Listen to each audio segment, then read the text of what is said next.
এ বাবা! এই জিনিসটা এভাবে আমি ভেঙে ফেললাম। আর এইদিকে আমি সবাইকে বলি, গুছিয়ে রাখো, গুছিয়ে রাখো। সেই আমি কি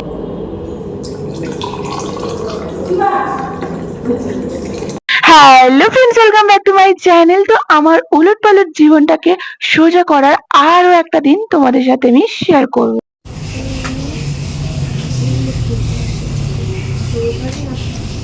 অপু, এখানে কি কুমোর মতো যে কুঁজোই হয়েছে? কোথায় কুঁজো? না না, কুঁজো আছে। কি কুঁজো? কুঁজো কি বলে বল? 12-র পরে কি ড্যাশ আছে? 12-র কোথায় ড্যাশ আছে? আগে ড্যাশ আছে না পরে ড্যাশ আছে? দেখো, আগে ড্যাশ আছে। তাহলে কত? আমি কি বলছিলাম, যেই সংখ্যাটা লেখা আছে সেই সংখ্যার আগে ড্যাশ থাকলে সেই সংখ্যা পর্যন্ত ডাকো, সেই সংখ্যা পর্যন্ত ডাকো। এবার আমার মুখে লেখা আছে।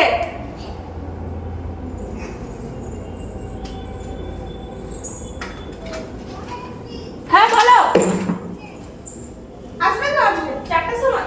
আজকে কি যাবে শনিবার ওই স্কুলে? আসলে আমি উঠে গেছিলাম কেন বলতো, বৌদি নিচ থেকে ডাকছিল ওর ম্যাম কখন আসবে সেটা বলার জন্য। আর এখানে দেখো আমার মা কোমরে গামছা বেঁধে চলে এসছে ঝগড়া করার জন্য। আরে না না, মা শুনতে এসেছিল কে ডাকছিল, কেন ডাকছিল। আমি তখন বললাম বৌদি ডাকছিল, আর আমিও বৌদিকে বললাম যাবে নাকি। আসলে কোথায় যাওয়ার কথা বলছি সেটা আমি তোমাদেরকে একটু পরে বলছি, কোথায় যাব। আর তখন আমি সোনুকে বোঝাচ্ছিলাম, সোনু না ওই আগের সংখ্যাগুলো একটু ভুলভাল করছে, তাই ওকে আমি বোঝাচ্ছিলাম তখন। কে করেছে মাম্মা? আমি না, ওইটাতে লাইট, ওটা না আঘাত করলে লাইট জ্বলে। এবার আমি কি করেছি, উপর থেকে ফেলে দিয়েছি, বাস পার্ট সব খুলে গেছে। নিয়ে নিয়ে নিয়ে পড়ে দিই, নিয়ে নিয়ে নিয়ে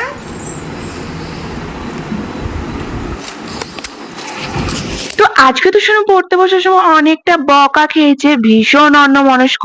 আর এই আগের সংখ্যা পরের সংখ্যা অন্যমনস্ক হলেই ও ভুলভাল করছে। তাই আমি একটু বকা দিয়েছিলাম, তাই তখন বলছিলাম তুমি আমার দিকে দেখো না, আমার মুখে কি লেখা আছে খাতার দিকে দেখো।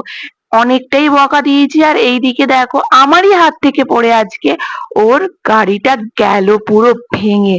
আর এইদিকেই আমি সবসময় বলি জিনিসের যত্ন করো, যত্ন করো। যাই হোক, আমার হাত থেকে পড়ে ভেঙে গেলে কি হবে, আমার হাতে কিন্তু ঠিক হয়েছে। তাহলে বলতে পারো আমি আজকে গাড়ির মেকানিক হয়ে গেছি। আর এইদিকে মা তো খাওয়ার নিয়ে চলে এসেছে, আজকে গরম গরম পরোটা আর তার সাথে ছোলা মটর আলু দিয়ে ঘুগনি। আচ্ছা, তোমরা কি এখান থেকে কিছু একটা লক্ষ্য করতে পারছো, দেখতে পারছো কি? নাহলে চলো কাছ থেকে দেখাই। কিন্তু আমার ভয় লাগছে এটাই, কাছে গেলে হয়তো উড়ে যাবে। তো দেখো পাখিটা পেয়ারাটা খাচ্ছে, দেখো পেয়ারাটা একেবারে লাল হয়ে গেছে। আর এইদিকে তো আমি জানালা খুলতে গেলাম আর পাখিটাও উড়ে চলে গেল। যাই হোক, আমি সোনুকে স্কুলে দিতে এসেছিলাম, আর ফেরার সময় দেখো এই জিনিসটা নিয়ে নিয়েছি। তো এটা নিয়েই আমি বৌদির সাথে কথা বলছিলাম যে আমি যাব, তুমি কি যাবে? কিন্তু ওখানে কোনো বাচ্চা অ্যালাউ ছিল না, ছোট বাচ্চা। তাই বৌদি বলল আমি কি করে যাবো তো বল। 2টো বাজতে 5 মিনিট বাকি আছে, বেরিয়ে পড়লাম। আর আজকে টোটো নেই, মানে যেই টোটোতে আমরা যাই সেই টোটো আজকে নেই। তো টোটোর জন্য আজকে টোটো পাওয়াই তো মুশকিল দুপুরবেলা। কি জানি কখন পাওয়া যায় টোটো, দেখা যাক কতক্ষণ অপেক্ষার পর টোটো আসে। চুল পুরো ভেজা, জাস্ট আজকে চুলে শ্যাম্পু করেছি, তো জাস্ট একটু আগে চান টান করে রেডি হয়ে এই বেরোলাম। দেখে যে দেখা যাক কখন আসে টোটো। আমার ভাগ্য, না মানে আমার ভাগ্য, মানে আমার ভাগ্য এতটা ভালো হতে পারে, আমি তো বিশ্বাসই করতে পারছি না। জাস্ট একটু আমাকে অপেক্ষা করতে হয়নি, স্ট্যান্ডে এসে দাঁড়ালাম আর সঙ্গে সঙ্গে টোটো পেয়ে গেলাম। আর টোটো ছিল পুরো ফাঁকা, আমি পুরো একাই গেছিলাম সোনুকে আনতে, আর কেউ ছিল না টোটোতে। তো বাড়ি এসে ফ্রেশ হয়ে লাঞ্চ করতে বসলাম, সোনুকেও খাইয়ে দেবো। তো আজকে লাঞ্চে হয়েছিল রাইস, যেটা মাকে আমি করতে বলেছিলাম, বাট বাড়িতে গাজর ছাড়া আর কিছুই ছিল না। তো মা গাজর দিয়েই রাইস করেছিল। আর আমি তো এমনিতেই কাজু কিশমিশ পছন্দ করি না। কোনো তরকারিতে বলো আর রাইসে তো একদমই করি না। আর তার সাথে করেছিল মাংসের টেলটেলে ঝোল। আর হ্যাঁ, অবশ্য চিকেন পকোড়া ছিল। তো আমার এই মাংসের টেলটেলে ঝোলটা একদমই পছন্দ হয়নি। আমার চিলি চিকেনের জন্য মনটা কাঁদছিল, বাট কিচ্ছু করার নেই এখন। তো এই সাদা সাদা রাইস, ফ্রাইড রাইস আর টেলটেলে মাংসের ঝোল দিয়ে আজকে লাঞ্চটা সারতে হবে।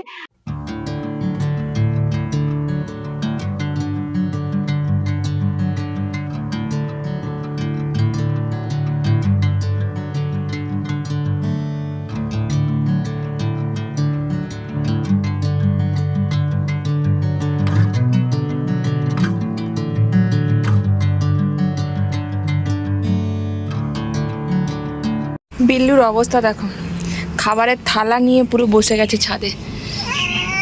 কি খাওয়া হয়ে গেছে? হয়ে গেছে খাওয়া?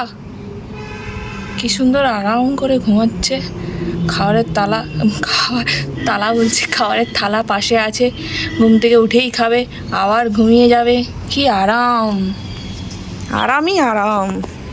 টানা বৃষ্টির পরে এরকম যদি রোদ দেয় না, তাহলে আর কোনো অসুবিধে নেই। আর এই রোদটা ছিল চিচ্চিড়ে রোদ। তো আমি সেই চান করে কখন গেছিলাম বলতো? তো আমি ভাবলাম চলো জামা কাপড়গুলো মিলে দেই। আর এই জামা কাপড় মেলা গোড়ানো এটা হচ্ছে সব থেকে আমার কাছে বিরক্তকর কাজ। এটা আমি খুবই কম করি। এটা আমি বলতে পারো ইচ্ছে করে করিই না। আর আজকে যেহেতু রোদ উঠেছে, ভাবলাম জামাগুলো মিলেই নাহলে মা যখন বিকেল বেলা কাজ টাজ গুছিয়ে আবার চান টান করে ফ্রেশ হয়ে জামা কাপড় মিলতে আসবে, তখন হয়তো আবার বৃষ্টি চলে এলো। তো সেই ভয়ে এইসব জামা কাপড়গুলো আমি মিলতে চলে এলাম। এই যে এসে দেখছি দুপুরবেলা পড়তেও চলে এসছে, তো আমি পড়াতেও বসে গেছি।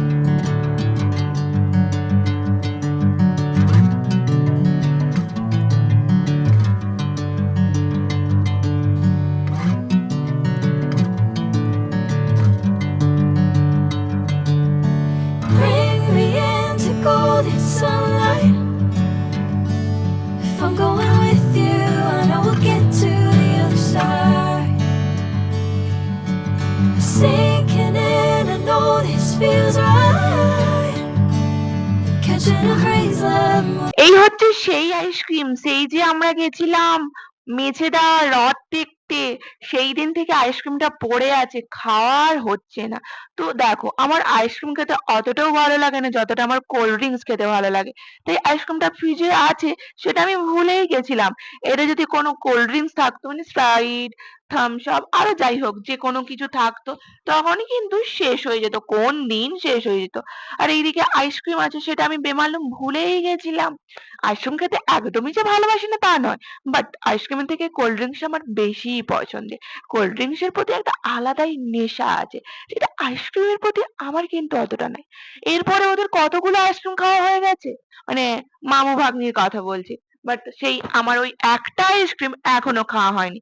তো চলো, এখানে ছুটি দিয়ে আরাম করে বসে বসে এখন আইসক্রিম খাবো। ওরা আজকেই একটা আইসক্রিম খেয়েছে জানো, বাট আমার ওই আইসক্রিম টাইসক্রিম অতটাও পছন্দের না। যাই হোক, আমার এলোমেলো জীবনটা তো একটু গোছানোর চেষ্টা করতেই হবে বলো। হ্যাঁ, জানি না কতটা পারবো কি পারবো, বাট চেষ্টা করতে ক্ষতি কি। তো তাই নিজেকে ঠান্ডা করে আইসক্রিম খেয়ে এখানে বসে গেছিলাম, দেন একটা বিস্কিট খেয়ে পড়াতে চলে এসেছিলাম, বাচ্চাগুলো পড়তে এসেছিল। আর এই যে আমাদের বিল্লু ছাদ থেকে আজকে নিজেই নামছে না, ব্যাপারটা কি? বিল্লু, এই বিল্লু, ঘুম যেন চোখ থেকে ছাড়েইনি। সেই কখন থেকে বিল্লু ছাদে এসেছে জানো, এদের ছুটির সময় হয়ে গেল, সবাই বাড়িও চলে গেল, আর আমিও নিচে চলে এলাম আমার রুমে। বাট বিল্লু কিন্তু তখনও নিচে আসেনি। সে যে কি করছে ছাদে, কি ঘুমটাই না ঘুমোচ্ছে, ঘুমোচ্ছে নাকি দুঃখ পেয়ে, মনে আঘাত পেয়ে ছাদে গিয়ে মনের কষ্ট দূর করছে খোলা আকাশের নিচে।